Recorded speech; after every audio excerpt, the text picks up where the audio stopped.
ಆಕಾಶವಾಣಿ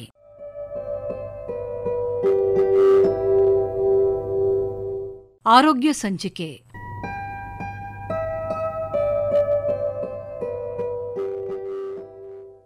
ಆತ್ಮೀಯ ಶ್ರೋತೃ ಬಾಂಧವರೇ, ನಮಸ್ಕಾರ. ಇವತ್ತಿನ ಆರೋಗ್ಯ ಸಂಚಿಕೆ ಕಾರ್ಯಕ್ರಮಕ್ಕೆ ಪ್ರೀತಿಯ ಸ್ವಾಗತ. ಇವತ್ತು ನಮ್ಮ ಜೊತೆ ಡಾಕ್ಟರ್ ಅಜಯ್ ಅವರಿದ್ದಾರೆ. ಅವರು ಪಾದ ಮತ್ತು ಆಂಕಲ್ ತಜ್ಞರು, ಮೂಳೆ ಮತ್ತು ಕೀಲು ತಜ್ಞರು. ಅವರ ಜೊತೆ ಒಂದಷ್ಟು ಮಾತಾಡ್ತಾ ನಾವು ಈ ಪಾದಗಳ ಒಂದು ಎಚ್ಚರಿಕೆಯನ್ನು ನಾವು ಹೇಗೆ ತಗೊಳ್ಬೇಕು, ಪಾದಗಳನ್ನು ಹೇಗೆ ನೋಡ್ಕೊಳ್ಬೇಕು, ಆ್ಯಂಕಲ್ ಅಂದರೆ ಏನು, ಆ್ಯಂಕಲ್ನ ನಾವು ಯಾವ ರೀತಿ ಕಾಪಾಡಿಕೊಳ್ಬೇಕು, ಈ ಎಲ್ಲ ವಿಚಾರಗಳ ಬಗ್ಗೆ ನಾವು ತಿಳ್ಕೊಳ್ತಾ ಇದ್ದೇವೆ. ಸರ್, ಇವತ್ತಿನ ಕಾರ್ಯಕ್ರಮಕ್ಕೆ ಸ್ವಾಗತ. ನಮಸ್ಕಾರ. ನಮಸ್ಕಾರ. ನೀವು ಮೆಟ್ರೋದಲ್ಲಿ ಬಂದೆ ಅಂತ ಹೇಳಿದ್ರಿ. ನಿಮ್ಮ ಪಾದಗಳ ಸುರಕ್ಷತೆ ಹೇಗಿತ್ತು? ಇಲ್ಲ, ಅದೇ ಹೇಳ್ತಾ ಇದ್ದಿದ್ದು. ತುಳಿಲಿಲ್ವಾ? ಯಾರು ತುಳಿಲಿಲ್ಲ ನೋಡಿ, ನಾನು ಯಾರನ್ನೂ ತುಳಿಲಿಲ್ಲ ನೋಡಿ, ಹಾಗೆ ಬಂದಿದ್ದು. ಇರ್ಲಿ, ಜೋಕ್ಸ್ ಅಪಾರ್ಟ್. ಪಾದ ಅಂದ್ರೆ ನಮಗೆಲ್ಲ ಏನಪ್ಪ ಜ್ಞಾಪಕ ಬರುತ್ತೆ ಅಂದ್ರೆ ನಮ್ಮ ವಾಮನ ಸ್ವರೂಪಿ 3 ಹೆಜ್ಜೆ ಇಟ್ಟ 3 ಪಾದ ಅಂತೀವಿ. ಈಗ ಸೈನ್ಸ್ ಎಷ್ಟೊಂದು ಬೆಳೀತಾ ಇದೆ ಸರ್, ಅದರ ಬಗ್ಗೆನೇ ಎಷ್ಟು ವಿಸ್ತಾರವಾಗಿ ನಾವು ಓದಬಹುದು ಅನ್ನೋಕ್ಕೆ ನೀವು ಮಾಡಿರುವಂತಹ ಒಂದು ಆ ಸ್ಪೆಷಾಲಿಟಿನೇ ಸಾಕ್ಷಿ ಅಂತ ಅನ್ಸುತ್ತೆ. ಹೌದು. ಈ ಪಾದಗಳನ್ನು ನಾವು ಹೇಗೆ ನೋಡ್ಕೊಳ್ಬೇಕು, ಯಾಕೆ ಅದು ಅಷ್ಟು ನಮಗೆ ಮುಖ್ಯ ಆಗುತ್ತೆ ಅಂತ? ಸೊ ಪಾದದ ಬಗ್ಗೆ ನಾವು ಸಾಮಾನ್ಯವಾಗಿ ನಾವು ಯಾರು ಗಮನ ಕೊಡೋದೇ ಇಲ್ಲ. ತುಂಬಾನೇ ಮುಖ್ಯ. ನಾವು ಒಂದು ಹೆಜ್ಜೆ ಇಡಬೇಕಾದ್ರೂ ಒಂದು ಕಡೆಯಿಂದ ಇನ್ನೊಂದು ಕಡೆ ಹೋಗಬೇಕು ಅಂದರೆ ನಾವು ನಡಿಲೇಬೇಕು. ಸೊ ಅದು ಅಷ್ಟು ಮುಖ್ಯವಾದ ಅಂಗ ನಮಗೆ. ಬಟ್ ಅದ್ರ ಬಗ್ಗೆ ನಾವು ಯಾರು ಯೋಚನೆನೂ ಮಾಡೋದಿಲ್ಲ, ಅದಕ್ಕೆ ಯಾರು ಗಮನನೂ ಕೊಡೋದಿಲ್ಲ. ಈಗ ಮೈಯೆಲ್ಲ ಮುಖ ಎಲ್ಲ ಚೆನ್ನಾಗಿ ನೋಡ್ಕೊಳ್ತೀವಿ, ತೊಳ್ಕೊಳ್ತೀವಿ, ಬಟ್ ಕಾಲಿನ ಕಡೆ ಅಷ್ಟೊಂದು ಗಮನ ಕೊಡೋದಿಲ್ಲ. ಪಾದದ ಬಗ್ಗೆ ನಾವು ಸಾಮಾನ್ಯವಾಗಿ ಯಾರು ಅದಕ್ಕೆ ಅಷ್ಟೊಂದು ಗಮನನೇ ಕೊಡೋದಿಲ್ಲ. ಸೊ ಆರ್ಥೋಪೆಡಿಕ್ಸ್ನಲ್ಲೂ ಕೂಡ ನಾವು ಪ್ರತಿಯೊಂದು ನೀ ಜಾಯಿಂಟ್ ಆಗಲಿ, ಹಿಪ್ ಆಗಲಿ, ಎಲ್ಲದಕ್ಕೂ ನಾವು ಸರ್ಜನ್ಸ್ ಇದ್ದಾರೆ, ಸ್ಪೆಷಾಲಿಟೀಸ್ ಎಲ್ಲ ಮಾಡಿದ್ದಾರೆ, ಆಪ್ರೇಷನ್ಸ್ ಇದೆ, ಸ್ಪೆಷಲೈಸ್ಡ್ ಇದೆ. ಬಟ್ ಇದ್ರ ಬಗ್ಗೆ ಯಾರು ಅಷ್ಟೊಂದು ಗಮನ ಕೊಡ್ತಾ ಇರಲಿಲ್ಲ. ಹಾಗೆ ನೋಡೋದಾದರೆ ನಮ್ಮ ಕಾಲಿನಲ್ಲಿ ಅಥವಾ ನಮ್ಮ ಪಾದದಲ್ಲಿ 28 ಮೂಳೆಗಳಿದೆ ಒಂದೊಂದು ಪಾದದಲ್ಲಿ. ಅದಲ್ಲದೆ 32 ಜಾಯಿಂಟ್ಸ್ ಇದೆ. ಸೊ 28 ಬೋನ್ಸ್, 32 ಜಾಯಿಂಟ್ಸ್ ಒಂದೊಂದು ಪಾದದಲ್ಲಿ. ಆ ಥರ 2 ಅಂದರೆ 56 ಮತ್ತು 64. ಇಷ್ಟದ್ರ ಬಗ್ಗೆ ನಾವು ಹಾಗೆ ಸವಿಸ್ತಾರವಾಗಿ ನೋಡೋಕ್ಕೆ ಹೋದರೆ ಅಷ್ಟೊಂದು ನಾವು ಓದ್ಬೋದು. ಒಂದೊಂದಕ್ಕೂ ಬರೋ ಕಾಯಿಲೆ ಬೇರೆ, ಒಂದೊಂದರಿಂದಲೂ ಆಗೋ ತೊಂದರೆ ಬೇರೆ. ಆದರೆ ಪ್ರತಿಯೊಂದು ತೊಂದರೆ ಅಂದ್ರೂ ನಾವು ನಡೆಯೋದಕ್ಕಾಗೋದಿಲ್ಲ. ನಮ್ಮ ಕಾಲು ನೋವು ಆಗುತ್ತೆ. ಪಾದಗಳ ಒಂದು ರಚನೆ ಬಗ್ಗೆ ನೀವು ಹೇಳ್ತಾ ಇದ್ದೀರಿ. ಹೌದು. ನಮ್ಗೇನಾಗುತ್ತೆ, ಎಲ್ಲೋ ನಡೀತಾ ಇದ್ದೀನಪ್ಪ, ಯಾಕೋ ಇಲ್ಲಿ ನನಗೆ ಹಿಮ್ಮಡಿ ನೋವು ಬರ್ತಾ ಇದೆ, ನನಗೆ ಇಲ್ಲೇನೋ ಕಾಲು ಒಂದು ಸ್ವಲ್ಪ ಎತ್ತಕ್ಕಾಗ್ತಾ ಇಲ್ಲ, ಇಲ್ಲಿ ನನಗೆ ಭಾರ ಅನ್ನಿಸ್ತಾ ಇದೆ, ಈ ತರಹದ ಒಂದು ಸಾಮಾನ್ಯ ಸಮಸ್ಯೆಗಳನ್ನ ನಾವು ನೋಡ್ತೀವಿ. ಅದು ಯಾಕಾಗಿ ಬರುತ್ತೆ, ಹೇಗೆ ಬರುತ್ತೆ, ಅಥವಾ ಅದನ್ನ ಗುರುತಿಸ್ಕೊಳ್ಳೋದು ಹೇಗೆ? ಅದಕ್ಕೆ ಅನೇಕ ಕಾರಣಗಳಿದೆ. ಸೊ ಈಗ ನೀವು ಹೇಳ್ತಾ ಇರೋದು ಸರ್ವಸಾಮಾನ್ಯವಾಗಿ ಅಂದರೆ ಹೀಲ್ ಪೇನ್ ಅಥವಾ ಇಮ್ಡಿ ನೋವು ಅಂತ ನಾವು ಹೇಳ್ತೀವಿ. ಅದು ಜನರಿಗೆ ಫೇಶಿಯೈಟಿಸ್ ಅಂತ ಹೇಳ್ತೀವಿ. ಸುಮ್ಮನೆ ಒಂದು ಸ್ವಲ್ಪ ಇನ್ಫ್ಲಮೇಷನ್ ಜಾಸ್ತಿ ನಡೆಯೋದ್ರಿಂದ ಆಗಲಿ, ಅಥವಾ ತಪ್ಪಾಗಿರೋ ಫುಟ್ವೇರ್ ಆಗಲಿ, ಅದನ್ನು ಹಾಕೊಳ್ಳೋದ್ರಲ್ಲಾಗಲಿ, ಅದರಿಂದಾಗಿ ನೋವುಗಳು ಶುರು ಆಗುತ್ತೆ. ಅದು ನಡೆಯೋ ರೀತಿ ನಾವು ಬದಲಾಯಿಸ್ಕೊಂಡು ಹೋದರೆ ಅದು ನೋವು ಹೆಚ್ಚಾಗ್ತಾ ಹೋಗುತ್ತೆ. ಸೊ ಈ ಥರ ಆಗಬಾರ್ದು ಅಂತ ಇದ್ದರೆ ನಾವು ದಿನನಿತ್ಯ ನಾವು ಪಾದನ ನಾವು ಸ್ವಲ್ಪ ಸ್ಟ್ರೆಚ್ ಮಾಡ್ಕೋಬೇಕು. ನಾವೊಂದು ಸಿಂಪಲ್ ಟೆಂಡಕ್ಲಿ ಸ್ಟ್ರೆಚ್ ಅಂತ ಇರುತ್ತೆ, ಅದನ್ನು ನಾವು ಯೂಟ್ಯೂಬಲ್ಲಿ ನೋಡ್ಕೋಬೋದು ಸಾಮಾನ್ಯವಾಗಿ ಯಾವ ರೀತಿ ಮಾಡೋದು ಅಂತ. ಸ್ಟ್ರೆಚ್ ಮಾಡ್ಕೋಬೇಕು. ಅದು ಮಾಡೋದ್ರಿಂದ ನಮಗೆ ಈ ನೋವುಗಳೆಲ್ಲ ಕಡಿಮೆ ಇರುತ್ತೆ. ನೋವು ಶುರು ಆಗಿದ್ದ ತಕ್ಷಣ ಅದಕ್ಕೆ ಒಂದು ಟ್ರೀಟ್ಮೆಂಟ್ ಆಗಲಿ, ಒಂದು ವೈದ್ಯರಿಂದ ಕಂಡು ಅವರಿಂದ ಸಲಹೆ ಪಡೆದ್ರೆ ಸಿಂಪಲ್ ಇರ್ಬೋದು. ಅದಕ್ಕೆ ಟ್ರೀಟ್ಮೆಂಟ್ ಆಗಲಿ ಏನಾಗಲಿ, ಬರೀ ನಮಗೆ ಸ್ವಲ್ಪ ಸ್ಟ್ರೆಚಸ್ ಇರ್ಬೋದು, 1-2 ಮಾತ್ರೆ ಇರ್ಬೋದು, 1-2 ಕಾಂಟ್ರಾಸ್ಟ್ ಬಾತ್ ಅಂತ ಹೇಳ್ತೀವಿ, ಬಿಸಿನೀರು ತಣ್ಣೀರಲ್ಲಿ ಕಾಲಿಡೋದು ಇರ್ಬೋದು, ಅಥವಾ ನಮ್ಮ ಫುಟ್ವೇರ್ನ ಕರೆಕ್ಟ್ ಮಾಡ್ಕೊಳ್ಳೋದಾಗಿರ್ಬೋದು. ಇದನ್ನು ಯಾರೋದನ್ನು ಗುರುತಿಸ್ಬಿಟ್ಟು ಇದನ್ನು ತಿಳ್ಕೊಂಡ್ರೆ ನಮಗೆ ನೋವುಗಳೆಲ್ಲ ಆಗೋದಿಲ್ಲ. ಆರೋಗ್ಯಕರ ಪಾದ ಅಂದರೆ ಏನು? ಆರೋಗ್ಯಕರ ಪಾದ ಅಂದರೆ ನಮಗೆ ನಾರ್ಮಲ್ ಆಗಿ ಸರ್ವಸಾಮಾನ್ಯವಾಗಿ ನಿಂತ್ಕೊಳ್ಳೋದಕ್ಕಾಗಬೇಕು, ನಡೆಯೋದಕ್ಕಾಗಬೇಕು, ಓಡೋದಕ್ಕಾಗಬೇಕು. ಅಷ್ಟಾದರೆ ಆಯ್ತಲ್ವಾ. ಬ್ಯಾಲೆನ್ಸ್ ಸಿಗಬೇಕು. ಇದರಿಂದಾಗಿ ನಾವು ಬೀಳಬಾರ್ದು. ಒಂದು ಎಲ್ಲೇ ಹೋಗೋದಾದರೆ ಹೋಗೋಕ್ಕಾಗಬೇಕು. ಸದೃಢ ಪಾದಗಳು, ನಡಿಗೆಗೆ ನಮಗೆ ಸಹಾಯ ಮಾಡುವಂತಹ ಪಾದಗಳು ನಮಗೆ ಬೇಕು.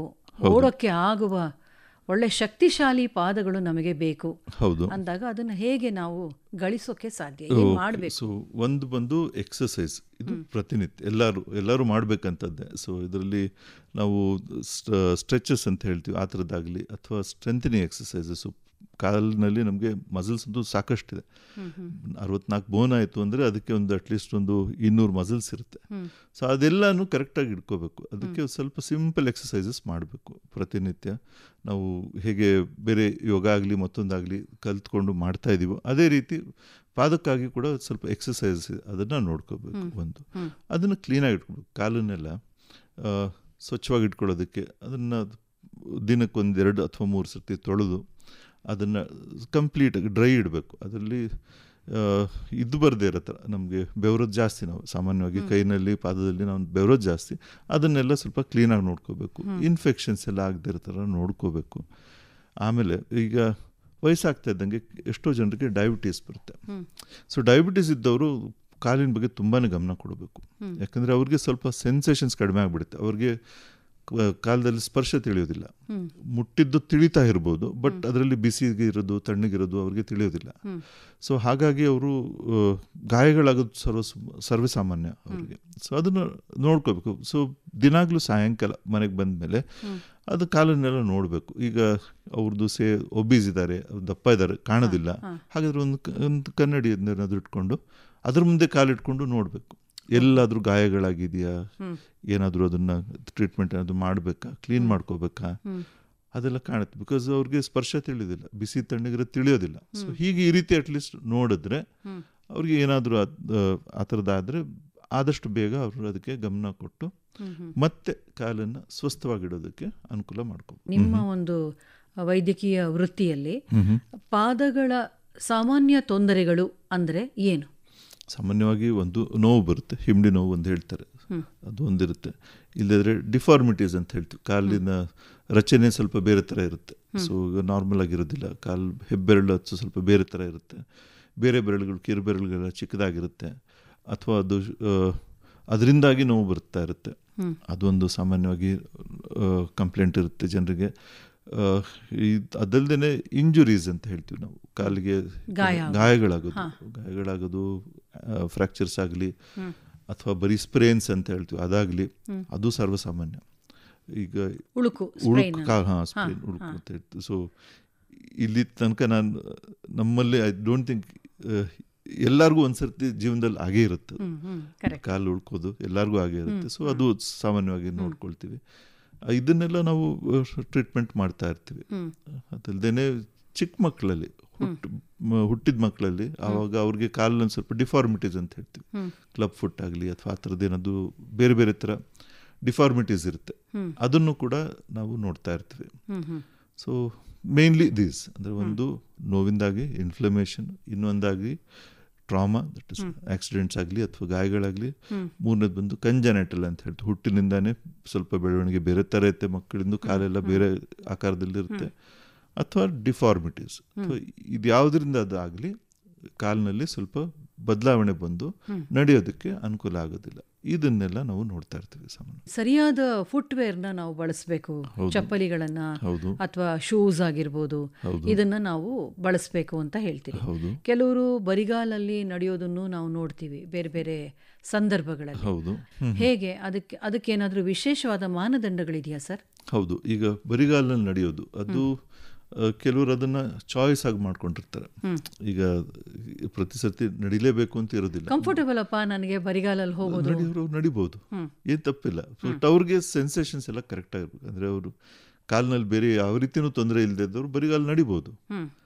ನಾಡು ತುಂಬಾ ಸ್ವಚ್ಛವಾಗಿದೆ, ಅದರಲ್ಲಿ ಎಲ್ಲೂ ಏನು ಇಲ್ವೇ ಇಲ್ಲ, ನಡಿಬಹುದು, ತಪ್ಪಿಲ್ಲ. ಪ್ರತಿಯೊಬ್ಬರೂ ಪಾದರಕ್ಷೆಗಳನ್ನ ಹಾಕೊಳ್ಳೇಬೇಕು ಅಂತ ಏನೂ ಇಲ್ಲ. ಈಗೇನಾಗಿದೆ, ಈಗಿರೋ ಪರಿಸ್ಥಿತಿನಲ್ಲಿ ನಮ್ಗದು ಬೇಕೇ ಆಗುತ್ತೆ. ಗಲೀಜು ಅಥವಾ ರಸ್ತೆ ಕ್ಲೀನ್ ಆಗಿರೋದಿಲ್ಲ, ಇನ್ಫೆಕ್ಷನ್ ಆಗುತ್ತೆ. ಅದಲ್ದೇ ಮತ್ತೆ ಇದು ಇಂಜುರೀಸ್ ವೆರಿ ಕಾಮನ್. ಅದರಿಂದಾಗಿ ಹಾಗಾಗಿ ನಾವು ಶೂಸ್ ಹಾಕ್ಕೊಳ್ತೀವಿ ಅಥವಾ ಫುಟ್ವೇರ್ ಏನಾದರೂ ಒಂದು ಹಾಕ್ಕೊಳ್ತೀವಿ. ಸೊ ಅದನ್ನ ಯಾವ ರೀತಿ ಹಾಕೋಬೇಕು, ನಮ್ಮ ಕಾಲಿಗೆ ಅದು ಕರೆಕ್ಟಾಗಿ ಕೂತ್ಕೊಳ್ಬೇಕು. ನೋಡೋದಕ್ಕೆ ಚೆನ್ನಾಗಿದೆ ಅಂತ ತಗೊಳಕ್ ಹೋಗ್ಬಾರ್ದು, ಹೊತ್ತು ನಮ್ಮ ಕಾಲಿಗೆ ಅದು ಹೇಗೆ ಕೂತ್ಕೊಳ್ಳುತ್ತೆ ಅದನ್ನು ನೋಡಬೇಕು. ಸೊ ಎಷ್ಟೋ ಜನರಿಗೆ ಕಾಲಿನಲ್ಲಿ ಮುಂದೆ ನಾವು ಸ್ವಲ್ಪ ವೈಡ್ ಟೋ ಬಾಕ್ಸ್ ಅಂತ ಹೇಳ್ತೀವಿ. ಶೂಸ್ ಎಲ್ಲ ತಗೊಳ್ಬೇಕಾದ್ರೆ ಕಾಲು ಸ್ವಲ್ಪ ಅಗಲ ಇರಬೇಕು, ಮುಂದಿನ ಭಾಗದಲ್ಲಿ ಸ್ವಲ್ಪ ಅಗಲ ಇರಬೇಕು. ಸೊ ಹಿಂದೆ ಸ್ವಲ್ಪ ನ್ಯಾರೋ ಇದ್ರೂ ಪರವಾಗಿಲ್ಲ, ಬಟ್ ಮುಂದೆ ಅಗಲವಾಗಿರಬೇಕು. ಅದಿದ್ರೆ ಕಾಲಿನಲ್ಲಿ ಸ್ವಲ್ಪ ಜಾಗ ಉಳ್ಕೊಳ್ಳುತ್ತೆ, ಬೆರಳುಗಳೆಲ್ಲ ಡಿಫಾರ್ಮಿಟೀಸ್ ಆಗಲಿ ಆ ಥರದ್ದೇನೂ ಆಗೋದಿಲ್ಲ. ಇದೆಲ್ಲ ಸಾಫ್ಟ್ ಆಗಿರ್ಬೇಕು, ಮೃದುವಾಗಿರ್ಬೇಕು ಒಳಗಿಂದಾಗಿ. ನಮ್ಮ ಪಾದಕ್ಕೆ ಏನು ಕನೆಕ್ಷನ್ ಅದಿರುತ್ತೋ ಅದು ಸ್ವಲ್ಪ ಆ ಥರದ್ದು ಸಾಫ್ಟ್ ಆಗಿರಬೇಕು. ಬಟ್ ಸೋಲ್ ಗಟ್ಟಿ ಇರಬೇಕು, ಒಳ್ಳೆಯದು. ಸೋಲ್ ಫ್ಲೆಕ್ಸಿಬಲ್ ಇರೋದು ಬೇಕಿಲ್ಲ, ಬಟ್ ನಮ್ಮ ಕಾಲಿಗೆ ಏನು ಟಚ್ ಆಗ್ತಾಯಿದೋ ಅದು ಸಾಫ್ಟ್ ಆಗಿರಬೇಕು ಒಂದು. ಆಮೇಲೆ ಅದಲ್ದೇ we generally insist on closed footwear ಅಂತ ಹೇಳ್ತೀವಿ. ಅಂದರೆ ಏನಾಗ ಮಕ್ಕಳಿಗೆ ಏನಾದ್ರು ಡಿಫಾರ್ಮಿಟಿ ಇರುತ್ತೆ ಅದನ್ನು ಸರಿಪಡಿಸ್ಬೇಕು. ಫ್ಲ್ಯಾಟ್ ಫುಟ್ ಇದೆ ಅಥವಾ ಒಂದು ವ್ಯಾರಸ್ ಫುಟ್ ಇದೆ, ಆ ಥರದ್ದು ಏನಾದರೂ ಇದ್ದಾಗ ಅದನ್ನು ಸರಿಪಡಿಸ್ಬೇಕು ಅಂದರೆ ಶೂಸ್ ಇದ್ದರೆ ಉತ್ತಮ. ಅದನ್ನು ನಾವು ಸ್ವಲ್ಪ ಮಾಡಿಫಿಕೇಶನ್ಸ್ ಮಾಡಿ ಅದನ್ನು ಸರಿ ಮಾಡ್ಬೋದು. ಬಟ್ ಸಾಮಾನ್ಯವಾಗಿ ಆ ಥರ ಇಲ್ಲದೆ ಇದ್ದಾಗ ಚಪ್ಪಲಿ ಆಗಲಿ ಅಥವಾ ಓಪನ್ ಫುಟ್ವೇರ್, ಸ್ಯಾಂಡಲ್ ಆಗಲಿ ಆ ಥರದ್ದು ಹಾಕ್ಕೊಳ್ಬೋದು. ಸೊ ಇದು ಮೇನ್ ಇದೆ. ಒಂದು, ಕಾಲಿಗೆ ಸಪೋರ್ಟ್ ಕೊಡಬೇಕು. ಎರಡು, ಅದರಿಂದಾಗಿ ನಮಗೆ ನೋವಾಗಬಾರ್ದು. ಮೂರನೇದಾಗಿ ಒಂದು ಸ್ವಲ್ಪ ಹಿಂದೆ ಸ್ವಲ್ಪ ಹೀಲ್ ಇರಬೇಕು. ತುಂಬ ಫ್ಲ್ಯಾಟ್ ಆಗಿರೋ ಚಪ್ಪಲಿನಾಗಲಿ ಅಥವಾ ಶೂಸ್ ಆಗಲಿ ಉಪಯೋಗಿಸ್ಬಾರ್ದು. ಹೀಲ್ ಇದ್ದರೆ ಒಳ್ಳೆಯದು, ಯಾಕಂದರೆ ನಮಗೆ ನಡೆಯೋದಕ್ಕೆ ಅದು ನಮಗೊಂದು ಸ್ವಲ್ಪ ಎನರ್ಜಿ ಕೊಡುತ್ತೆ. ನಮ್ಮ ಟೆಂಡಾಕ್ಯುಲಿಸ್, ನಮ್ಮದು ದೇಹದ ಒಂದು ಟೆಂಡನ್ ಏನಿದೆ ಅದನ್ನು ನಮಗೆ ನಡೆಯೋದಕ್ಕೆ ಅನುಕೂಲ ಮಾಡೋದಕ್ಕೆ ಸ್ವಲ್ಪ ಹೀಲ್ ಇದ್ದರೆ ನಮಗೆ ಎನರ್ಜಿ ಸಿಗುತ್ತೆ, ನಾವು ಬೇಗ ನಡಿಬಹುದು. ಉಗುರು ರಕ್ಷಣೆ, ಪಾದ ರಕ್ಷಣೆ, ಈ ಎರಡೂ ಕೂಡ ಜೊತೆಗೆ ಜೊತೆಯಲ್ಲೇ ಸಾಗುತ್ತೆ. ಹೌದು, ಜೊತೆಯಲ್ಲೇ ಸಿಗುತ್ತೆ. ಉಗುರನ್ನೆಲ್ಲ ನಾವು ನೋಡ್ಬೇಕಾದ್ರೆ ಇನ್ಫೆಕ್ಷನ್ ಇಲ್ಲದೆ ಇರ್ತಾರೆ ನೋಡ್ಕೋಬೇಕು. ಸೊ ಜಾಸ್ತಿ ಅದರಲ್ಲಿ ನೀರು ಉಳ್ಕೊಳ್ಳೋದಾಗಲಿ, ಶುಗರ್ ಮತ್ತು ಡಯಾಬಿಟಿಸ್ ಇದ್ದವ್ರಿಗೆ ಕಾಲಿನಲ್ಲಿ ಇನ್ಫೆಕ್ಷನ್ಸ್ ಆಗೋದಾಗಲಿ ಹೆಚ್ಚಿಗೆ ಇರುತ್ತೆ. ಸೊ ಫಂಗಲ್ ಇನ್ಫೆಕ್ಷನ್ಸ್ ಅಂತ ಹೇಳ್ತೀವಿ. ಕಾಲು ಬೆರಳು ಸಂದಿನಲ್ಲಾಗಲಿ ಅಥವಾ ಉಗುರು ಹಿಂದೆ ಆಗಲಿ ಅಲ್ಲಿ ಇನ್ಫೆಕ್ಷನ್ ಆಗೋ ಚಾನ್ಸಸ್ ಜಾಸ್ತಿ ಇರುತ್ತೆ. ಅದನ್ನೆಲ್ಲ ತಕ್ಷಣ ಏನೋ ಸ್ವಲ್ಪ ನೋವಿದೆ ಅಥವಾ ಸ್ವಲ್ಪ ವ್ಯತ್ಯಾಸ ಇದ್ದರೆ ಆದಷ್ಟು ಬೇಗ ಅದಕ್ಕೆ ಗಮನ ಕೊಟ್ಟು ಅದನ್ನು ಸರಿಪಡಿಸ್ಬೇಕು. ಒಂದು, ಪಾದಗಳನ್ನು ಆರೋಗ್ಯವಂತವಾಗಿ ಇಟ್ಕೊಳ್ಬೇಕಾದ್ರೆ ಪಾದರಕ್ಷೆಗಳು ಮತ್ತು ಅದೆಲ್ಲ ಸರಿಯಾದ ಅಳತೆಯಲ್ಲಿ ಸರಿಯಾಗಿ ಧರಿಸಬೇಕು. ಅದನ್ನು ಆದಷ್ಟು ಶುದ್ಧವಾಗಿ ಸರಿಯಾಗಿ ಇಟ್ಕೊಳ್ಬೇಕು. ಸೆನ್ಸಿಟಿವಿಟಿ, ನಮ್ಗೆ ಅದರ ಒಂದು ಫೀಲಿಂಗ್, ನನ್ನ ಪಾದಗಳಿದು ಏನಾಗ್ತಾ ಇದೆ ಅದನ್ನು ಟಚ್ ಆದರೆ ನನಗದು ಗೊತ್ತಾಗುತ್ತೆ, ಚುಚ್ಚಿದ್ರೆ ನನಗೆ ಗೊತ್ತಾಗುತ್ತಾ ಇಲ್ವಾ ಅನ್ನೋದು ನನಗೆ ಅರಿವಿರಬೇಕು. ಆಮೇಲೆ ಉಳಿದಂತೆ ನೀವು ಅದರ ಕಡೆಗೆ ಗಮನ ಕೊಟ್ಟು ನೋಡಿಕೊಳ್ಳುವಂಥದ್ದು. ಡಯಾಬಿಟಿಸ್ ಇರೋರು ವಿಶೇಷವಾಗಿ ಅದನ್ನು ಗಮನಿಸಿಕೊಳ್ಳುವಂಥದ್ದು. ಈ ಇಷ್ಟು ಅಂಶಗಳನ್ನು ನಾವು ನೋಡಿದ್ವಿ. ಮತ್ತು ಪಾದಗಳ ರಚನೆ ಹೇಗಿರುತ್ತೆ ಅನ್ನೋದನ್ನು ಕೂಡ ನೀವು ಆರಂಭದಲ್ಲಿ ಹೇಳ್ತಾ ಇದ್ರಿ. ನೀವು ಇನ್ನೂ ಒಂಚೂರು ಡೀಪಾಗಿ ನಾವು ಹೋದಾಗ ಏನೆಲ್ಲ ಪಾದಗಳಲ್ಲಿ ತೊಂದರೆಗಳು ಬರಬಹುದು? ಮೊದಲನೇದಾಗಿ ಡಿಫಾರ್ಮಿಟೀಸ್ ಅಂತ ಹೇಳ್ತೀವಿ. ನಾರ್ಮಲ್ ಆಗಿ ಕಾಲಲ್ಲಿ ಒಂದು ಸ್ವಲ್ಪ ದೊಡ್ಡ ಆರ್ಚ್ ಇರಬೇಕು, ಅದಿಲ್ಲದೆ ಇದ್ದರೆ ಫ್ಲ್ಯಾಟ್ ಆಗಿದ್ದ ಕಾಲು, ಅದಕ್ಕೆಲ್ಲ ಅದರಿಂದಾಗಿ ತೊಂದರೆಗಳಾಗುತ್ತೆ. ಅದನ್ನು ಕರೆಕ್ಟ್ ಮಾಡ್ಬೋದು, ಶಸ್ತ್ರಚಿಕಿತ್ಸೆಯಿಂದ ಕರೆಕ್ಟ್ ಮಾಡ್ಬೋದು. ಆಮೇಲೆ ಅದಲ್ಲದೆ ಮೇಜರ್ ಡಿಫಾರ್ಮಿಟೀಸ್ ಕೂಡ ಬರ್ಬೋದು. ಈಗ ಡಯಾಬಿಟೀಸ್ ಆಗಲಿ ಅಥವಾ ಫ್ರ್ಯಾಕ್ಚರ್ ಆಗಲಿ ಅಥವಾ ಅದರಿಂದಾಗಲಿ ಕೂಡ ಡಿಫಾರ್ಮಿಟೀಸ್ ಉಳ್ಕೊಳ್ಳುತ್ತೆ ಕಾಲಿನಲ್ಲಿ.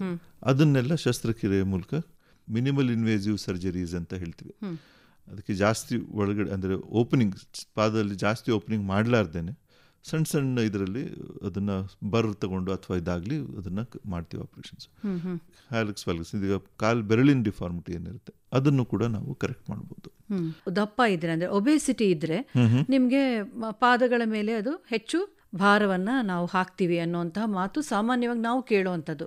ವೈದ್ಯಕೀಯ ಪರಿಭಾಷೆಯಲ್ಲಿ ಅದನ್ನು ವಿವರಿಸೋದಾದರೆ ಹೇಗಿದೆ ಅಂದರೆ ಪಾದ ಆ ದೇಹಕ್ಕೆ ಹೊಂದ್ಕೊಂಡೇ ಇದ್ದಿರುತ್ತೆ.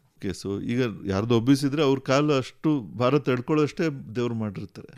ಸೊ ಅದ್ರ ಬಗ್ಗೆ ಜಾಸ್ತಿ ಗಮನ ಕೊಡಬೇಕಾಗಿಲ್ಲ, ಮಾಡಲೇಬಾರ್ದು ಅಂತ ಹೇಳ್ತೀನಿ. ಅದ್ರ ಬಗ್ಗೆ ಯೋಚನೆ ಮಾಡಬಾರ್ದು. ಸೊ ಏನಾಗುತ್ತೆ, ಸಾಮಾನ್ಯ ಯಾರಾದರೂ ಒಂದು ಈ ಥರ ಹೇಳ್ಬಿಟ್ರೆ, ಇಲ್ಲ ನೋಡಿ ನೀವು ಸ್ವಲ್ಪ ವೇಟ್ ಕಡಿಮೆ ಮಾಡ್ಕೊಳ್ಳಿ ಅಂತ ಹೇಳಿದ ತಕ್ಷಣ ಇವರು ನಡೆಯೋದಕ್ಕೆ ಹೋಗ್ತಾರೆ. ಸೊ ಕಾಲಿನಲ್ಲಿ ಏನೋ ಒಂದು ತೊಂದರೆ ಇರುತ್ತೆ, ನಡೆಯೋದಕ್ಕಾಗಲ್ಲ, ನೋವಾಗುತ್ತೆ, ಮತ್ತೆ ವೇಟ್ ಜಾಸ್ತಿ ಆಗುತ್ತೆ. ಅದ್ರ ಬಗ್ಗೆ ಗಮನಿಸ್ಕೊಂಡು ಅವರು ಜಾಸ್ತಿ ಯೋಚನೆ ಮಾಡಿಕೊಂಡು ಈ ಕಡೆ ನೋವು ಕಡಿಮೆ ಆಗಲ್ಲ, ಈ ಕಡೆ ವೇಟು ಕಡಿಮೆ ಆಗುತ್ತಿಲ್ಲ. ಸೊ ಅದ್ರ ಬಗ್ಗೆ ಜಾಸ್ತಿ ನಾವು ಹೇಳತ್ರ ಗಮನ ಕೊಡಬಾರ್ದು. ಪ್ರತಿಯೊಬ್ಬರು ಪಾದ ಏನಾಗೆ ಅದು ಅವ್ರ ವೇಟ್ ತಡ್ಕೊಳ್ಳೋದಷ್ಟೇ ಮಾಡಿರ್ತಾರೆ. ಸೊ ಇನ್ಫ್ಯಾಕ್ಟ್ ಇದ್ರ ಬಗ್ಗೆ ನಾವೊಂದು ಸ್ಟಡಿ ಕೂಡ ಮಾಡಿದ್ವಿ. ಆ್ಯಕ್ಚುಲಿ ಕಾಲ್ ಲೆಂತ್ಗೆ ಮಸಲ್ ಥಿಕ್ನೆಸ್ ಎಷ್ಟಿದೆ ಅಂತ ನಾವು ಇದನ್ನು ಪಬ್ಲಿಷ್ ಕೂಡ ಮಾಡಿದ್ವಿ. ಸೊ ಅದು ಹಾಗೇ. ಸೊ ಕಾಲ್ ಉದ್ದ ಜಾಸ್ತಿ ಇದ್ದರೆ ಮಸಲ್ ಥಿಕ್ನೆಸ್ ಜಾಸ್ತಿ ಇರುತ್ತೆ. ಸೊ ಇಟ್ಸ್ ಇಂಜಿನಿಯರಿಂಗ್ ಪ್ರಿನ್ಸಿಪಲ್ ಥರ ನಮ್ಮ ದೇಹ ಅದೇ ರೀತಿ ಇರೋದು. ಸೊ ನಮ್ಗೆ ಎಷ್ಟು ತೂಕ ಇದೆಯೋ ಅಷ್ಟು ತಡ್ಕೊಳ್ಳೋಷ್ಟು ಶಕ್ತಿ ಕೊಟ್ಟಿರ್ತಾರೆ ದೇವರು. ಬಟ್ ಕೆಲವೊಮ್ಮೆ ಜನರಿಗಿದ್ದು ಕಾಲಿನಲ್ಲಿ ಸ್ವಲ್ಪ ಉರಿ ಬರೋದು ಆ ಥರದ್ದೆಲ್ಲ ಹೇಳ್ತಾ ಇರ್ತಾರೆ. ಕಾಲಿನಲ್ಲಿ ಒಂಥರ ಉರಿ ಬರ್ತಾ ಇದೆ ಅಥವಾ ಬೆಂಕಿ ಎದ್ದಂಗಿದೆ ಅಂತ ಹೇಳ್ತಾ ಇರ್ತಾರೆ ಕಾಲು. ಸೊ ಆವಾಗ ಸ್ವಲ್ಪ ವಿಟಮಿನ್ B12 ಅಂಶ ಸ್ವಲ್ಪ ಕಡಿಮೆ ಇರ್ಬೋದು, ಅಥವಾ ಬರೀ ಪಾದ ನೋವು ಜಾಸ್ತಿ ಇದ್ದಾಗ ವಿಟಮಿನ್ D ಅಂಶ ಕಡಿಮೆ ಇರ್ಬೋದು. ಸೊ ಇದನ್ನೆಲ್ಲ ನಾವು ಚೆಕ್ ಮಾಡಿಕೊಂಡು ಅಂದರೆ ಟೆಸ್ಟ್ ಮಾಡಿಕೊಂಡು ಆಹಾರದಲ್ಲಿ ಅದನ್ನು ಚೆನ್ನಾಗಿ ಅಳವಡಿಸ್ಕೋಬೇಕು. ಅಥವಾ ಅದಕ್ಕೆ ಸಪ್ಲಿಮೆಂಟ್ಸ್ ಏನಾದರೂ ಇರ್ತವೆ, ಕ್ಯಾಪ್ಸೂಲ್ಸ್ ಆಗಲಿ ಇಂಜೆಕ್ಷನ್ಸ್ ಆಗಲಿ, ಆ ರೀತಿ ಅದನ್ನು ತೊಗೊಂಡ್ರೆ ಈ ಥರ ನೋವುಗಳೆಲ್ಲ ಕಡಿಮೆ ಆಗುತ್ತೆ. ಎಕ್ಸಸೈಸ್ ಆಗಲಿ ಮತ್ತು ಫುಟ್ವೇರ್. ನಾವೇನು ಹೇಳೋದು, ಫಸ್ಟು ಕ್ಲಿನಿಕಲ್ ಇವ್ಯಾಲ್ಯೂಯೇಷನ್, ಫಸ್ಟು ನೋಡಿದ ತಕ್ಷಣ ಅಥವಾ ಪೇಷಂಟ್ ನಮ್ಗೆ ಏನು ಹೇಳ್ತಾ ಇದ್ದಾರೆ ಅದನ್ನು ಗಮನಿಸ್ಕೊಂಡೆ ನಾವು ಅರ್ಧಕ್ಕರ್ಧ ಡಯಾಗ್ನೋಸಿಸ್ ಮಾಡಿಬಿಡ್ಬೋದು. ಸೊ ಎಕ್ಸ್ರೇ ಆಗಲಿ ಇದಾಗಲಿ ಒಂದು ರೀತಿ it is to confirm diagnosis. ನನಗೆ ಏನು ಅನಿಸಿದೆಯೋ ಇದು ಹೌದಾ ಇಲ್ಲವಾ, ಅಥವಾ ಇದನ್ನು ನಾನು ಯಾವ ರೀತಿ ಸರಿಪಡಿಸ್ಬೋದು, ಅದಕ್ಕಾಗಿ ಎಕ್ಸ್ರೇ ಮಾಡಿಸಿ ನೋಡ್ತೀವಿ. ಈ ಕೀಲು, ಮೂಳೆ, ಆರ್ಥೋಪೆಡಿಕ್ ಸಮಸ್ಯೆಗಳು, ಈ ಪಾದ, ಇದಕ್ಕೆಲ್ಲ ಬಂದಾಗ ಸಾಮಾನ್ಯವಾಗಿ ಈ ಎಣ್ಣೆಗಳನ್ನು ಬಳಸುವಂಥದ್ದು, ಆಮೇಲೆ ಈ ದೇಶಿ ಚಿಕಿತ್ಸೆಗಳನ್ನು ಮಾಡುವಂಥದ್ದು, ಇದನ್ನೆಲ್ಲ ನಾವು ನೋಡ್ತೀವಲ್ಲ ಸರ್, ಅದ್ರ ಬಗ್ಗೆ ನಿಮ್ಮ ಅಭಿಪ್ರಾಯ ಏನು ಇಲ್ಲ ಅದ್ರ ಬಗ್ಗೆ? ಯಾಕಂದರೆ ಅದು ತಿಳಿದವರು ಯಾರಾದರೂ ಅದನ್ನು ಮಾಡ್ತಾ ಇದ್ರೆ, ಈಗ ಆಯುರ್ವೇದದಲ್ಲಿ ಪರಿಣಿತಿ ಹೊಂದಿರೋರು ಅಥವಾ ಅವರು ಆ ಥರದ್ದು ಏನಾದರೂ ಮಾಡ್ತಾ ಇದ್ರೆ ಅದು ಬೇರೆ ವಿಷಯ. ಅಂದರೆ ತಜ್ಞರನ್ನೇ ನೀವು ಸಂಪರ್ಕಿಸಿ. ಹೌದು. ಸೊ ಅವಾಗ ಅವ್ರಿಗೆ ಗೊತ್ತಿರುತ್ತೆ, ನಮಗೆ ಪ್ರತಿಯೊಂದು ರೀತಿ ನಾವು ಟ್ರೀಟ್ ಮಾಡ್ತೀವಿ ಅಂತ ನಮಗೆ ಹೇಳೋದಕ್ಕಾಗೋದಿಲ್ಲ. ಸೊ ಶಸ್ತ್ರಚಿಕಿತ್ಸೆಗೆ ನಾವು ಅದನ್ನ ಬಗ್ಗೆ ನಮ್ಗೆ ಗೊತ್ತಿದೆ, ನಾವು ಅದನ್ನು ಮಾಡ್ತೀವಿ. ಸೊ ಡಯಾಗ್ನೋಸಿಸ್ ಎಲ್ಲ ನಾವು ಕೇಳಿ ತಿಳಿದು ಎಕ್ಸ್ರೇ ಮಾಡಿ ನಾವು ಡಯಾಗ್ನೋಸಿಸ್ ಮಾಡ್ತೀವಿ. ಬಟ್ ಬೇರೆ ರೀತಿ ಯಾರಾದರೂ ಮಾಡ್ತಾ ಇದ್ರೆ, ಆಯುರ್ವೇದದಲ್ಲಾಗಲಿ ಅಥವಾ ಹೋಮಿಯೋಪತಿದಲ್ಲೇ ಆಗಲಿ, ಆ ಥರದ್ದು ತಜ್ಞರಿದ್ದು ಅವರು ಅದನ್ನು ಬೇರೆ ರೀತಿ ಟ್ರೀಟ್ ಮಾಡೋದಾದರೆ ಪರವಾಗಿಲ್ಲ. ಬಟ್ ಸುಮ್ಮನೆ ಏನೂ ತಿಳುವಳಿಕೆ ಇದ್ದವರು, ಇಲ್ಲ ನಾನು ಕಾಲನ್ನು ಸರಿ ಮಾಡ್ತೀನಿ, ನಾನು ಸುಮ್ಮನೆ ಏನೋ ಒಂದು ಬೋರ್ಡ್ ಹಾಕ್ಕೊಂಡು ನಾನು ಪೋಡಿಯಾಟ್ರಿಸ್ಟು, ಆ ಥರದ್ದೆಲ್ಲ, ಅದ್ರ ಬಗ್ಗೆ ನಾವು ಸ್ವಲ್ಪ ಎಚ್ಚರವಾಗಿರಬೇಕು ಅಂತ ನಾನು ಹೇಳೋದು. ಯಾವುದೇ ಪದ್ಧತಿಯಲ್ಲಿ ನೀವು ಚಿಕಿತ್ಸೆ ತಗೊಳ್ಳೋದಾದರೂ ಕೂಡ ಹೌದು, ಅದು ಸರಿಯಾದ ಕ್ರಮದಲ್ಲಿ ಇರಲಿ ಅನ್ನುವಂಥ ಒಂದು, ಸುಮ್ಮನೆ ಏನೋ ಕೇಳದೆ ಹೋದೆ ಅನ್ನೋದು ಬೇಡ. ಮ್ಯಾಗ್ನೆಟಲ್ಲಿ ಸರಿ ಮಾಡ್ತೀನಿ, ಎಣ್ಣೆ ಹಾಕಿ ಸರಿ ಮಾಡ್ತೀನಿ, ಅದೆಲ್ಲ ಆ ಥರದ್ದೆಲ್ಲ ತಪ್ಪು. ಆ ಥರದ್ದೆಲ್ಲ ನೋಡಿಕೊಂಡು ಸರಿ ಹೋಗುತ್ತಿಲ್ಲ ನೋಡಿಕೊಂಡು ಮಾಡಬೇಕು. ಮಸಲ್ ಇಂಬ್ಯಾಲೆನ್ಸಿಂದಾಗಿ ಕೆಲವು ಡಿಫಾರ್ಮಿಟೀಸ್ ಬರ್ತಾ ಇರುತ್ತೆ, ಟಿಪಿಟೋಸ್ ಅಂತ ಹೇಳ್ತೀವಿ. ಸೊ ಅದರಲ್ಲಿ ನಾವು ಹೈ ಹೀಲ್ ಶೂಸ್ ಹಾಕೋದಾಗಲಿ, ತುಂಬಾ ಎತ್ತರ ಇರೋದು ಶೂಸು, ಮುಂದೆ ಪಾಯಿಂಟೆಡ್ ಶೂಸ್ ಅಂತ ಹೇಳ್ತಾ ಇದ್ರು, ಹಿಂದಿನ ಕಾಲ ಬರ್ತಾ ಇತ್ತು, ಈಗ ಬರ್ತಲ್ಲ ಗೊತ್ತಿಲ್ಲ, ಆ ಥರದ್ದೆಲ್ಲ ಈಗಲೂ ಬರ್ತಾ. ಸೊ ಆ ಥರದ್ದು ಹಾಕೊಳ್ಳೋದ್ರಿಂದ ಸೊ ಕಾಲು ಮುಂಭಾಗದಲ್ಲಿ ತುಂಬ ಪ್ರೆಷರ್ ಬೀಳುತ್ತೆ. ಸೊ ಹಾಗಾಗಿ ಅಲ್ಲಿ ಕೂಡ ಒಂದು ರೆಸ್ಪಾನ್ಸ್ ಆಗಿ ಡಿಫಾರ್ಮಿಟೀಸ್ ಬರ್ಬೋದು. It's one of the common deformities hallux valgus ಅಂತ ಹೇಳ್ತೀವಿ. ಕಾಲ್ ಹೆಬ್ಬೆರಳು ಸ್ವಲ್ಪ ಒಂದು ಪಕ್ಕಕ್ಕೆ ತಿರುಗಿರುತ್ತೆ, ಅದು ಬರ್ತಾ ಜಾಸ್ತಿ ಆಗ್ಬೋದು, ನೋವು ಕೂಡ ಬರ್ಬೋದು. ಸೊ ಅದು ಚಿಕ್ಕ ಮಕ್ಕಳಲ್ಲೇ ಇರುತ್ತೆ ಅಂತಲ್ಲ, ಆಮೇಲೆ ಬರ್ತಾ ಕೂಡ ಆಗ್ಬೋದು. ಅದು ದೀರ್ಘಕಾಲೀನ ಉಪಯೋಗದಿಂದ ಇದು ಬದಲಾಗುವ ಸಾಧ್ಯತೆ ಇದೆ. ಅದನ್ನ ಮತ್ತೆ ಕರೆಕ್ಟ್ ಮಾಡ್ಲಿಕ್ಕೂ ಆಗುತ್ತಾ? ಈಗ ಶೂಸ್ ಹೈ ಹೀಲ್ಡ್ ಹಾಕೊಳ್ಳೋದ್ರಿಂದ ಹಾಗಾಗ್ತಾ ಇದೆ ಅನ್ನೋದನ್ನ ಗುರುತಿಸಿದಾಗ ಕರೆಕ್ಟ್ ಅದನ್ನ ಕರೆಕ್ಟ್ ಮಾಡ್ಲಿಕ್ಕೆ ಮಾಡ್ಬೋದು. ಸೊ ಇದರಿಂದ ಆಗ್ತಾ ಇದೆ ಅಂತ ತಿಳಿದಾಗ ಡೈರೆಕ್ಟ್ಲಿ ಫುಟ್ವೇರ್ ಚೇಂಜ್ ಮಾಡಿ ಅಂದ್ರೆ ಆಯ್ತು ಅಷ್ಟೇ. ಫುಟ್ವೇರ್ ಚೇಂಜ್ ಮಾಡಿದ ತಕ್ಷಣ ಅವ್ರ ನೋವುಗಳೆಲ್ಲ ಕಡಿಮೆ ಆಗ್ಬೋದು. ಅದಲ್ಲದೆ ಈಗ ನಾವು ಡಯಾಬಿಟೀಸ್ನಲ್ಲಿ ಪಾದದ ಬಗ್ಗೆ ಗಮನ ಕೊಡದೇ ಇದ್ರೆ, ಸೊ ಅದಕ್ಕೆ ನಾವು ಟ್ರೀಟ್ಮೆಂಟ್ ತುಂಬಾ ವರ್ಷಗಳ ತನಕ ಬೇಕಾಗುತ್ತೆ. ಸೊ ಈಗ ಅದಕ್ಕೆ ನಾವು ಒಂದು ಅಕ್ಯೂಟ್ ಶಾರ್ಕೋ ಅಂತ ಹೇಳ್ತೀವಿ. ಕಾಲಿನಲ್ಲಿ ಕಾಲು ಸಡನ್ ಇದು ಡಯಾಬಿಟೀಸ್ ಇದ್ದವ್ರಿಗೆ ಕಾಲು ಊದ್ಕೊಂಡ್ಬಿಡುತ್ತೆ, ಕೆಂಪಗಾಗುತ್ತೆ, ಊದ್ಕೊಡುತ್ತೆ. ಸೊ ಇದ್ರ ಬಗ್ಗೆ ಡಯಾಗ್ನೋಸಿಸ್ ಮಾಡೋದಕ್ಕೂ ಕೂಡ ನಮ್ಮ ಸ್ನೇಹಿತರೇ ಕೂಡ, ನಮ್ಮ ಆರ್ಥೋಪೆಡಿಕ್ಸ್ ಕೊಲೀಗ್ಸ್ ಆಗಲಿ ಅಥವಾ ಸರ್ಜನ್ಸ್ ಆಗಲಿ ಕೂಡ ಅದನ್ನು ಕರೆಕ್ಟಾಗಿ ಡಯಾಗ್ನೋಸ್ ಮಾಡೋದಿಲ್ಲ, ಅಕ್ಯೂಟ್ ಶಾರ್ಕೋ ಅಂತ ಹೇಳ್ತೀವಿ. ಸೊ ಅದು ಮಾಡಬೇಕು. ಅದು ಮಾಡಿದ ನಂತರ ಅದಕ್ಕೆ ಟ್ರೀಟ್ಮೆಂಟ್ ತುಂಬ ಸುಲಭ. ಕಾಲ ಮೇಲೆ ಭಾರ ಕೊಡಲಾರ್ದೆ ನಡೆದ್ರೆ ಆಯಿತು. ಬಟ್ ಅದು ಪೂರ್ತಿ ವಾಸಿ ಆಗೋದಕ್ಕೆ ಒಂದು 8 ರಿಂದ 9 ತಿಂಗಳು ತಗೊಳುತ್ತೆ. ಇದನ್ನು ಫಸ್ಟ್ ಗುರುತಿಸದೇ ಇದ್ದು ಅದಕ್ಕೆ ಹಾಗೆ ನಡೀರಿ, ಇಲ್ಲ ಇದು ಇನ್ಫೆಕ್ಷನು, ಇದಕ್ಕೆ ಇನ್ಫೆಕ್ಷನ್ ಟ್ರೀಟ್ ಮಾಡ್ತೀನಿ ಅಂತೆಲ್ಲ ಮಾಡಿದಾಗ ಅದರಿಂದ ಬೇರೆ ತೊಂದರೆಗಳಾಗುತ್ತೆ, ಡಿಫಾರ್ಮಿಟೀಸ್ ಬಂದ್ಬಿಡುತ್ತೆ. ಬರೀ ಡ್ರೆಸ್ಸಿಂಗ್ಸಲ್ಲಿ ಆಗೋದಿಲ್ಲ. ಅದನ್ನು ಮೂಳೆನ ಸರಿ ಮಾಡಬೇಕು, ಅದಕ್ಕೆ ಪ್ಲಾಸ್ಟರ್ಸ್ ಹಾಕಬೇಕು, ಅದಕ್ಕೆ ಆಪ್ರೇಷನ್ ಬೇಕಾಗುತ್ತೆ ಎಷ್ಟೋ ಸರ್ತಿ. ಸೊ ಇದನ್ನೆಲ್ಲ ಪ್ಲ್ಯಾನ್ ಮಾಡಿಕೊಂಡು ಮಾಡಬೇಕು. ಇದನ್ನೆಲ್ಲ ತಡಿಬೇಕು ಅಂತ ಹೇಳಿದರೆ ಫಸ್ಟ್ ಸ್ಟೇಜ್ನಲ್ಲಿ prevention is better than cure. First ಅದನ್ನು ಗುರುತಿಸ್ಬಿಟ್ಟು ಅದಕ್ಕೆ ಟ್ರೀಟ್ಮೆಂಟ್ ಮಾಡಿದ್ರೆ ಸರಿ ಹೋಗುತ್ತೆ. ನಿಮ್ಮ ಒಂದು ಎಕ್ಸ್ಪೀರಿಯನ್ಸಲ್ಲಿ ನೀವು ಎದುರಿಸಿರುವ ದೊಡ್ಡ ಚಾಲೆಂಜ್ ಅಥವಾ ಒಂದು ಸವಾಲು ಅಂತ ಅನ್ನಿಸಿದಂಥ ಯಾವುದಾದ್ರೂ ಒಂದು ಘಟನೆ ಹೇಳ್ಬೋದಾ? ಪ್ರತಿನಿತ್ಯನೂ ಆಗ್ತಾನೆ ಇರುತ್ತೆ, ದಿನಾಗ್ಲೂ ಅದನ್ನೇ ನೋಡೋದು. ಈಗ ಡಿಫಾರ್ಮಿಟ್ ನಾವೇನೋ ಒಂದು ಅಂದ್ಕೊಂಡಿರ್ತೀವಿ, ಇದು ಬರೀ ಇದು ಒಂದೇ ಆಪ್ರೇಷನಲ್ಲಿ ಸರಿ ಮಾಡ್ಬೋದು ಅಂತ ಅನಿಸುತ್ತೆ. ಆಗೋದಿಲ್ಲ. ಬಿಕಾಸ್ ಕಾಲು ತುಂಬ ಇಂಟ್ರಿಕೇಟ್ ಮೆಕ್ಯಾನಿಸಮ್, ಅದು 3 ಪ್ಲೇನರ್ ಡಿಫಾರ್ಮಿಟೀಸ್ ಬರುತ್ತೆ. ನಾವು ಒಂದೇ ಕಡೆ ಕರೆಕ್ಟ್ ಮಾಡಿದ್ರೆ ಅದು ಪೂರ್ತಿ ಸರಿ ಹೋಗುತ್ತೆ ಅಂತ ಆಗೋದಿಲ್ಲ. ಸೊ ಆಮೇಲೆ ಇದು ಶಾರ್ಕೋ ಅಂತ ಹೇಳಿದ್ನಲ್ಲ, ಡಯಾಬಿಟೀಸಲ್ಲಿ ನಾವು ಬರೀ ಮಿಡ್ ಫುಟ್ ಅಂದರೆ ಬರೀ ಪಾದದ ಮುಂಭಾಗದಲ್ಲೇ ಮಾತ್ರ ತೊಂದರೆ ಇದೆ ಅಂತ ಅಂದ್ಕೊಂಡು ಹೊರಟಿರ್ತೀವಿ. ಬಟ್ ಅದು ಆ ಥರ ಇರೋದಿಲ್ಲ. So we might have to combine more treatments into it. So ಆಪ್ರೇಷನ್ಗೆ ಆಗಿದೆ ಆ ರೀತಿ. ಸೊ ಒಂದು ರೀಜನ್ ಶುರು ಮಾಡಿಕೊಂಡು ಮತ್ತೊಂದು ರೀಜನ್ನಲ್ಲಿದ್ದು ಅದನ್ನು ಕೂಡ ಮಾಡಬೇಕಾಗಿ ಬಂದಿದೆ operations. So these are the ones which we do find very challenging. ಅಂದರೆ ಸೊ ಒಂದು 2 ಅವರ್ನಲ್ಲಿ ಆಪ್ರೇಷನ್ ಮುಗಿಸ್ಬೋದು ಅಂತ ಏನು ಹೋಗಿರ್ತೀವೋ ಆವಾಗ 4 to 5 ಅವರ್ ಬೇಕಾಗುತ್ತೆ ಪೂರ್ತಿ ಕರೆಕ್ಷನ್. ಅದು ಮಾಡಲಾರ್ದೆ ಬಿಡೋದಕ್ಕಾಗೋದಿಲ್ವೇ. ಸೊ ಪೂರ್ತಿ ಮಾಡಿ ಕರೆಕ್ಷನ್ ಆಗಲಿ ಅಥವಾ ಅದಕ್ಕೆ ಕವರೇಜ್ ಆಗಲಿ, ಪ್ಲಾಸ್ಟಿಕ್ ಸರ್ಜನಿಂದ ಟ್ರೀಟ್ಮೆಂಟ್ ಆಗಲಿ ಮಾಡೋದು, ಆ ಥರದ್ದೆಲ್ಲ ತುಂಬ ಚಾಲೆಂಜಿಂಗ್ ಅನಿಸುತ್ತೆ ನನಗೆ. ಅಂದರೆ ನೀವು ಅಂದುಕೊಂಡಿದ್ದಕ್ಕಿಂತ ಸಂಪೂರ್ಣ ಬೇರೆನೇ ಆಗಿರುವ ಹೌದು ಚಾನ್ಸಸ್ ಇದೆ ಅಂತ.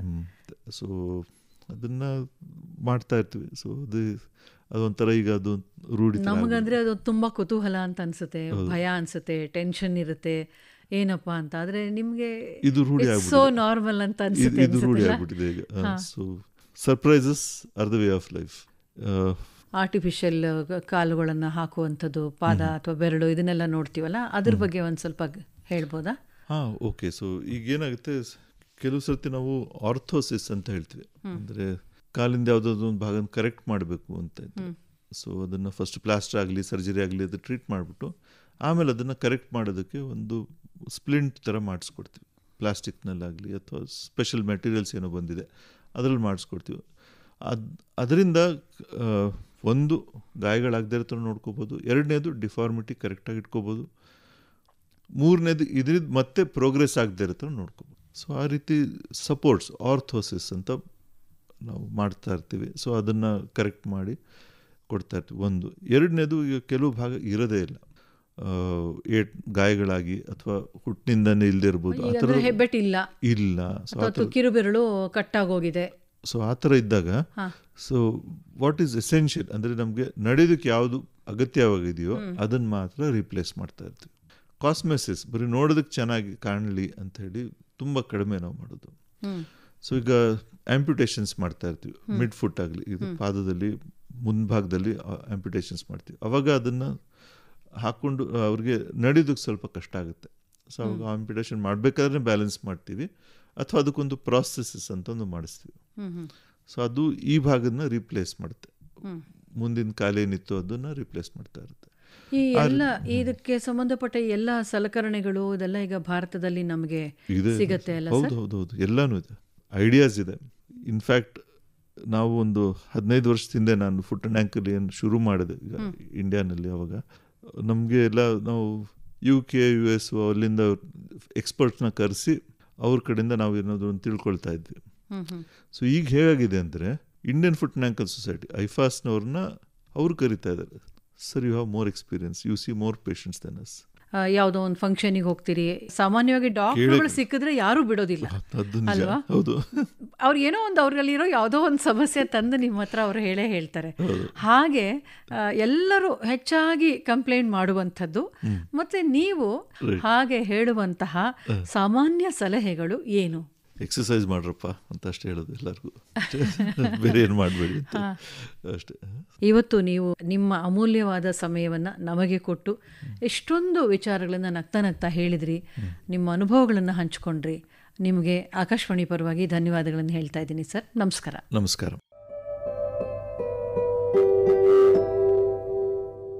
ಇವತ್ತಿನ ನಮ್ಮ ಆರೋಗ್ಯ ಸಂಚಿಕೆ ಕಾರ್ಯಕ್ರಮದಲ್ಲಿ ಪಾದಗಳ ಬಗ್ಗೆ ನಮಗೆ ತಿಳಿಸಿಕೊಟ್ಟವರು ತಜ್ಞರಾದ ಡಾಕ್ಟರ್ ಅಜಯ್ ಅವರು. ಇಂದಿನ ಆರೋಗ್ಯ ಸಂಚಿಕೆ ಕಾರ್ಯಕ್ರಮವನ್ನು ಪ್ರಸ್ತುತಪಡಿಸಿದವರು ಬಿಕೆ ಸುಮತಿ. ನಿರ್ವಹಣೆ ರೋಸಲಿನ್ ಮ್ಯಾಥ್ಯೂ. ಇದು ಇಂದಿನ ಆರೋಗ್ಯ ಸಂಚಿಕೆ.